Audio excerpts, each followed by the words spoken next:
मी exit पोलकडे पाहतच नाही. हो, गाड्या बिड्या सगळं काही झेंडे विंडे सगळे तयारी आहे.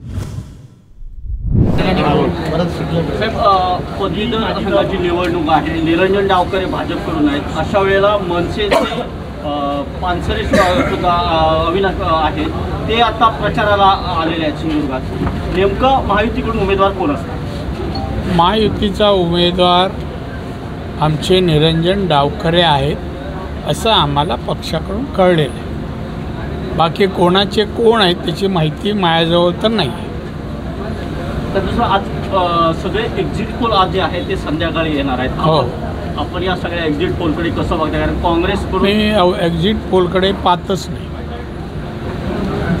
का आमच्याहून काय अंदाज? राजकारणात एवढे 50 वर्ष घालवली, आमचा काय अंदाज आहे? आणि आम्ही निवडणूक लढवली आहे, नामदारी नाही, सक्रिय होतो आम्ही. एक्झिट पोलच्या चर्चेत काँग्रेसच्या कुठल्याही नेत्यांनी सहभागी होऊ नये असे काँग्रेसच्या वरिष्ठांकडून आदेश दिले गेले. कारण त्यांना माहिती आहे काँग्रेसची काही सत्ता येत नाही, त्यामुळे सहभागी होत नाही. राहुल गांधीच्या निवडणुकीमध्ये भाषणं बघा, काँग्रेस सत्ता पे आएगी, 1 लाख रुपये हर महिला को देंगे. एवढ्या वर्षात सत्ता होती त्यांची 60-65 वर्ष, तेव्हा दिलं नाही. अब देंगे. आणि आता तर त्यांना कळून चुकलं आहे की ते जवळपास पण नाही. तर तुम्ही मगाशी असं म्हटलात की महायुतीच्या सर्व घटक पक्षांनी सलोख्याने राहिलं पाहिजे.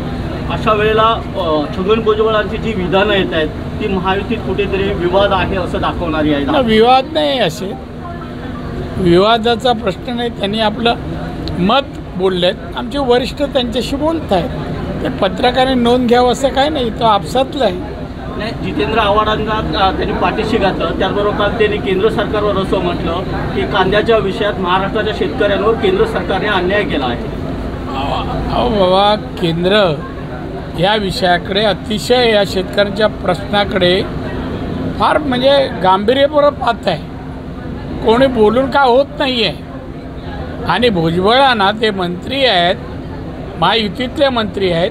एखादी गोष्ट जनहिताची लोकहिताची असेल तर केंद्राकडे कसं बोलावं, संपर्क कुठं कसा साधावा हे त्यांना माहिती आहे चांगलं.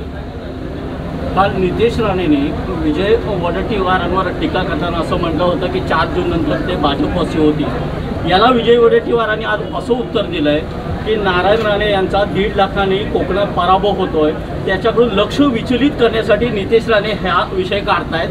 डुबते जहाज में कौन बैठेगा, काँग्रेस चलता हुआ जहाज आहे. डुबता हुआ बोलला, अशी तुमची चूक झाली. डुबता हुआ जहाज व चलता हुआ कैसा आहे, जाऊ दे, त्याची दखल घ्यायची काय गरज नाही. आणि जे मागे ह्याला मी सांगितलं ते पत्रकार कोण होते ना, केसरकर, ते तुम्ही करताय TV9. दुसरं काय नसेल, आमच्या फेवरचं नसेल तर विचारू पण नका. नाही, मी तुम्हाला सांगतो सिरियसली, निवडणुकीत मी फार ऐकलं त्या BJPत आहे म्हणून आपण सांगितलं. आमच्या पालकमंत्र्यांनी सहनशीलताचा प्रत्यय आणून दिला. हे जास्त वेळ मी टिकू शकत नाही, हे माझा स्वभाव नाही. माझा शेवटचा प्रश्न नाही, अजिबात नाही. नाही ना, तू विचारून नको. विचारायचं असेल तर आमच्या फेवर असेल तर विचार. उद्या 4 तारखेला निकाल लागणार आहे. अशा वेळेला आपण कॅन्डिडेट आहात, खरंच धाकधूक वाटते की मला धाकधूक माझ्या आयुष्यात मी कशाचीच वाटत नाही, कशाची वाटत. उत्सुकता नाही, उत्सुकता कशाला? मी विजयी होणार आहे. आणि कुठल्याही निवडणुकीत जेव्हा आपण जातो तेव्हा ती मी जिंकणारच असं नाही आहे. पण या निवडणुकीत जे माझ्या कार्यकर्त्यांनी काम केलं आणि ज्या प्रकारे प्रतिसाद लोकांनी दिला आणि भारतीय जनता पक्षाने किंवा RSSच्या कार्यकर्त्यांनी जो योगदान दिलं, मला जा यश 100% आहे. कार्यकर्त्यांनी रॅलीची तयारी केली आहे. हो, गाड्या बिड्या सगळं काही झेंडे विंडे सगळे तयारी आहे. फक्त पत्रकारांसाठी वेगळी एक गाडी ठेवली.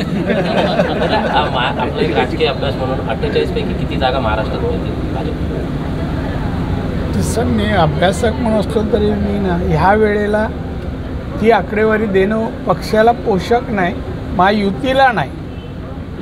चांगली गोष्ट आहे का आम्ही चांगली लढत दिली, पण मत आज प्रत्येकाचे वेगवेगळी आकडेवारी आहे. म्हणजे आमच्यामध्ये मतभेद विना दाखवायचे नाही कोणालाही, पण मी काय नो कॉमेंट्स.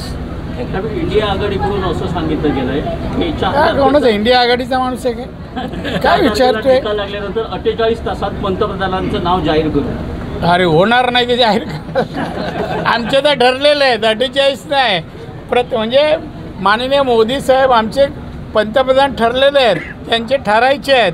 एक ना बरोबर भारावर चिंध्या जर शिवल्या जसे गोधडी होऊ शकत नाही तसं त्यांचा पंतप्रधान कधीच नाही ठरला.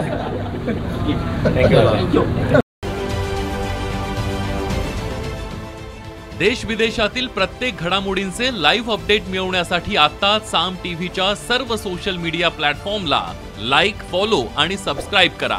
तसंच सर्व नोटिफिकेशनसाठी बेल आयकॉन प्रेस करायला विसरू नका.